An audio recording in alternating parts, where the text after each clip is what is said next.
Hola chicos, hoy la clase es de Ciencias de la Naturaleza para el curso de cuarto de primaria. Como observáis, el vídeo anterior estuvimos hablando de los ecosistemas, ¿vale? Ahora vamos a profundizar más y vamos a hablar de el ecosistema y sus componentes. Vamos a ver, tenemos aquí una imagen, ¿vale?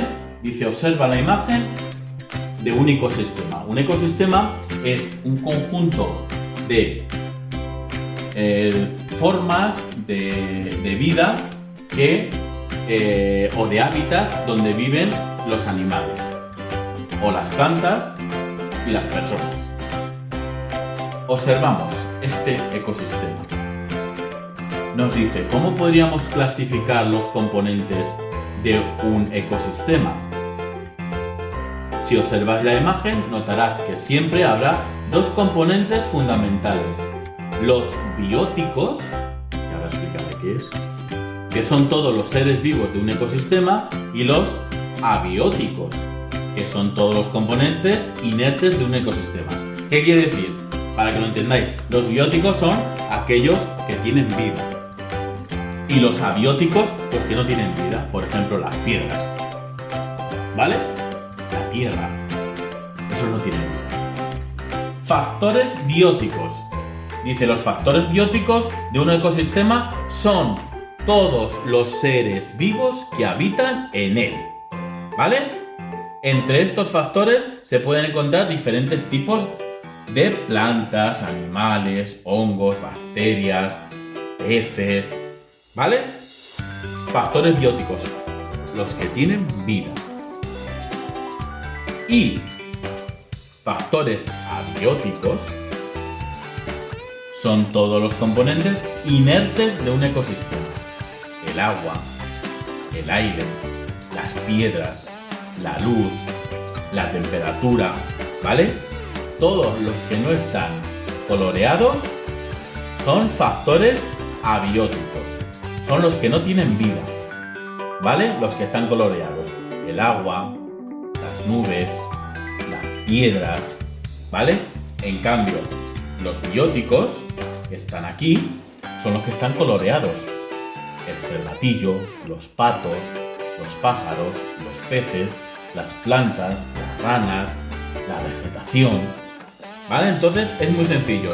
Bióticos tienen vida, abióticos no tienen vida, son seres inertes. Vamos a ver si lo hemos entendido. Observa la imagen y encierra con rojo los factores bióticos y en azul los abióticos. No hace falta que los encerréis, con que me los señaléis. Vemos aquí la imagen, a ver cuáles son bióticos, cuáles tienen vida y cuáles no. Y, como siempre, el perrito nos hace su pregunta. ¿Qué factores bióticos y abióticos hay en tu entorno? En el lugar donde vives. ¿Vale? Definición. Los ecosistemas están formados por factores bióticos y abióticos. Los bióticos corresponden a los seres vivos y los abióticos a los componentes inertes. Entonces, el tema de hoy, lo más importante que hemos dado son: en el ecosistema existen dos tipos de factores, los bióticos y los abióticos. Los factores bióticos, es muy fácil recordarlo, son todos aquellos seres vivos.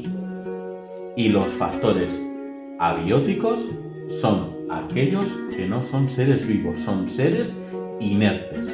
Pues esta es la explicación de hoy. Hacemos el ejercicio y el próximo vídeo continuamos.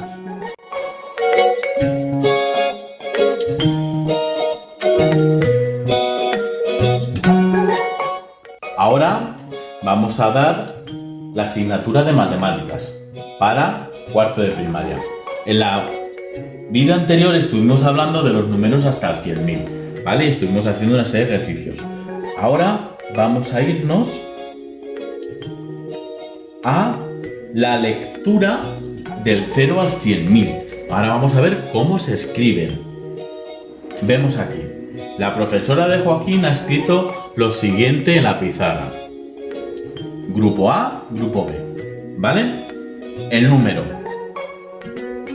y su escritura, cómo se escribe. El número y su escritura, ¿vale? El 2, 7, 17, 30, 50, ¿vale? Esos son fáciles. Hemos dicho que a partir de la cuarta cifra se pone la palabra 1000 más el número que haya. Si hay un 2, 2000. Si hay un 7, 7000. Si hay un 17, 17000. Este es el 30, 30.000. 50.000. ¿Vale? Se añade la palabra 1000 a partir de la cuarta cifra. Entonces, vamos a responder. Dice, ¿qué semejanzas hay entre los números del grupo A y del grupo B? ¿Qué semejanzas veis? Segunda pregunta. ¿Qué diferencia observas entre la escritura de los números del grupo A y del grupo B? Si os dais cuenta, aquí hay una cosa que tienen en común todos. Aquí no.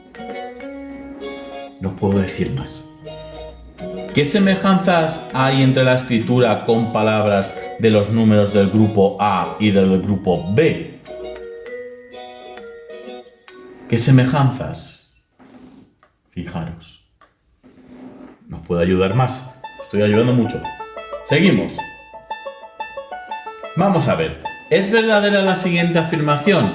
El número se lee 270-27. ¿Sí o no? ¿Cuál es este número? Si es sí, ya está. Si es no, ¿por qué? Y me escribís cómo se escribe. Nunca mejor dicho. Ya os digo que no. Que este número no equivale a esto. Seguimos. Al leer el número que aparece aquí, ¿en qué parte mencionas la palabra 1000? ¿En qué parte? Acordaros, a partir de la cuarta cifra. Empezamos a contar y a partir de la cuarta cifra. ¿Vale? Y escribimos el porqué.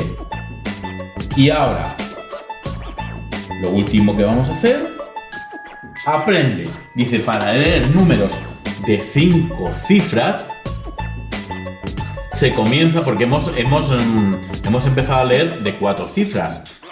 2000, 3000, 4000, 5000, 6000, 7000, 8000, 9000 y ya. La siguiente ya son 5. Pues nos lo pone aquí cómo lo tenemos que hacer.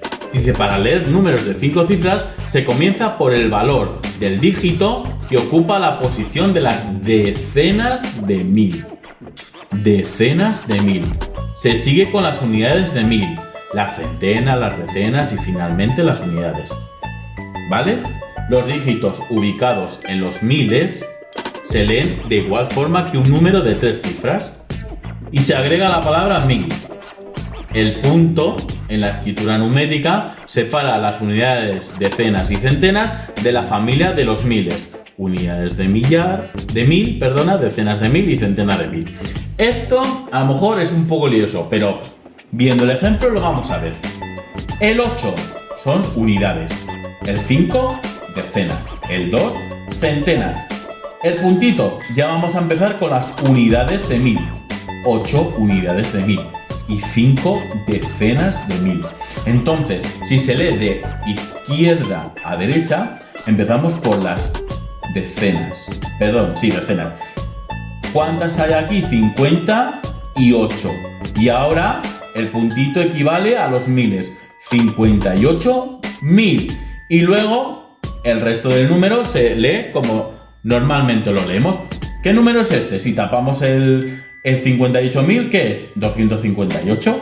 Pues sería 58.000 por el punto, 258. ¿Vale? Este caso tenemos unidades de mil, decenas de mil y centenas de mil. Vale. ¿Qué número es este que tengo? 100. Y el puntito equivale a 1000, pues 100.000. ¿Vale? Es muy sencillo. Y ahora vamos a llevarlo a la práctica. Tenemos que unir cada uno de estos números con su correspondiente escritura. ¿Vale? Unimos. Por ejemplo, 78.000 780. Lo buscamos aquí. Y ahora, un poquito más difícil. Ponemos el número y lo tenemos que escribir. Y te pregunto, ¿cuál de los números fue más fácil escribirlo en palabras? ¿Por qué?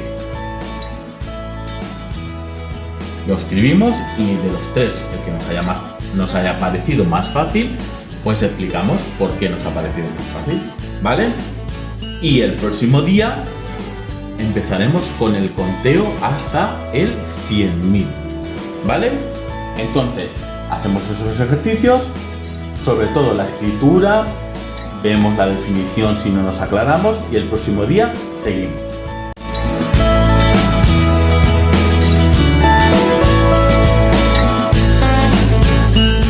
Hoy la asignatura la vamos a dedicar al lenguaje, para cuarto de primaria. Como observamos, el vídeo anterior estuvimos hablando del cuento, que era un texto narrativo, y de la secuencia, o sea, de las partes en las que se dividía el cuento. Era el inicio, el desarrollo y el desenlace, ¿vale? Y os mandé un pequeño ejercicio. Vamos a continuar. Tenemos un texto, el desastroso Filiponcio. Fijaros, el gato. Tenemos el texto, que lo leemos detenidamente. Si hace falta, lo leemos otra vez para enterarnos y vamos a hacer el ejercicio. Ahora vamos a poner en práctica si hemos aprendido qué es el inicio, qué es el desarrollo y cuál es el final. ¿Qué tenemos que hacer? Leernos el cuento, que no es muy largo, es muy cortito, y completar el esquema. El inicio. ¿Cuál es el inicio del cuento? ¿Cuál es su desarrollo? O sea, ¿de qué trata el cuento en este caso? ¿Y cómo acaba ese cuento? ¿Acaba bien? ¿Acaba mal? ¿Vale? Muy fácil. Seguimos. Sinónimos y antónimos. Hemos dicho, o si no, os lo recuerdo, que los sinónimos son palabras que se escriben de forma diferente, pero que tienen un significado igual o parecido. Y que los antónimos son palabras que se escriben diferente y tienen sentido opuesto. Por ejemplo, blanco, negro, triste, alegre, feo, guapo, alto, bajo. Ya no voy a decir más. Esas. ¿Vale? Vamos a ver. Vuelve a leer la carta que le entregó la madre de Miguel y fíjate en las palabras destacadas. Las palabras destacadas son enmienda, prerrogativas, caótico. A ver, ¿qué hay más? Ya está, esas tres. Vale. Cartas. ¿Vale? Ahora dice, escribe con tus propias palabras el significado de los siguientes términos. Puedes consultar a un adulto. Lo puedes decir a papá o a mamá. ¿Qué es un caos? ¡Ay! ¡Qué caos! Que alguna vez lo habréis oído a vuestros padres. Menudo caos tienes aquí en la habitación. Enmendar. Y prerrogativa. Si veis que es muy difícil y os cuesta, podéis utilizar el diccionario. ¿Vale? Dice, confirma el significado de las palabras anteriores. Mira, ¿no ves? Utilizando el diccionario. O sea que lo podéis, si no lo habéis puesto bien, lo miráis y lo corregís. Dice, elige una de las palabras anteriores y escribe una oración. De estas tres, vais a elegir una y me hacéis una oración. Seguimos con los antónimos y sinónimos. Ahora, yo te doy un recuadro y te doy tres palabras. Estas tres palabras tú me vas a poner el sinónimo de esta palabra y el antónimo de esta palabra. El sinónimo de esta palabra y su antónimo. Y el sinónimo de esta palabra y su antónimo. Si eso nos ayudamos del diccionario. Uso de sinónimos y antónimos. ¿Cuándo los vamos a utilizar? Dice, los sinónimos son palabras que tienen un significado similar entre sí. No quiere decir igual, sino parecido, muy parecido. Los antónimos son palabras que tienen un significado contrario entre sí, significan lo opuesto. Para reemplazar una palabra por un sinónimo o un antónimo, debes fijarte muy bien en el texto y en su sentido. Tenemos que leer todo el texto para ver si la palabra que vamos a cambiar luego tiene sentido con el resto del texto, no porque pongamos una palabra que sea un sinónimo de bueno, luego a lo mejor esa palabra no tiene sentido con lo que estamos leyendo. Por eso es importante leer todo el texto. Ahí vamos, al ejercicio 5. Dice, vuelve a escribir el siguiente fragmento reemplazando las palabras destacadas por un antónimo.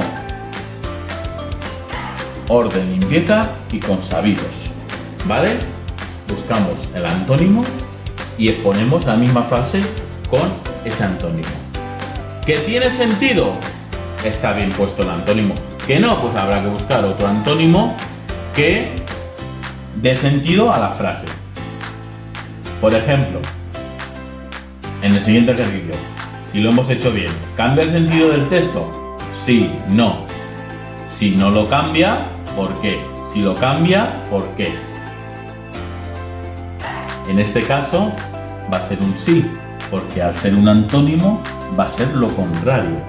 ¿Ya el por qué? ¿Vale? Y por último, ¿cambia el sentido del texto si reemplaza las palabras de la actividad 5 por sinónimos, por palabras que significan casi lo mismo? ¿Por qué? ¿Vale? Entonces, hoy nos hemos centrado en los sinónimos y los antónimos. Hemos dicho que los sinónimos son palabras que se escriben diferente pero tienen una o un significado similar, y con los antónimos, que son palabras que se escriben diferente y a su vez tienen un significado opuesto.